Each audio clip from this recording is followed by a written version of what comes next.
अस्सलाम वालेकुम। आज के इस वीडियो में आपको बताएंगे खाना खाने का बेहतरीन वक्त। नंबर 1, नाश्ता। जागने के बाद 30 मिनट के अंदर अंदर नाश्ता कर लें।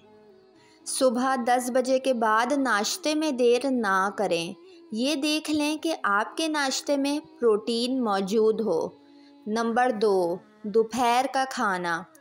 कोशिश करें अपने नाश्ते और लंच यानी दोपहर के खाने के दरमियान 4 घंटे का वक्फ़ा रखें। शाम 4 बजे के बाद दोपहर के खाने में देर ना करें। नंबर 3, रात का खाना। रात का खाना बेहतर है कि दोपहर को खाने के बाद 3 से 4 घंटे के बाद करें और सोने से 2 से 3 घंटे पहले खाना खाएं। रात 10 बजे के बाद रात के खाने में ताख़ीर ना करें। उम्मीद करती हूँ आपको ये वीडियो पसंद आई होगी।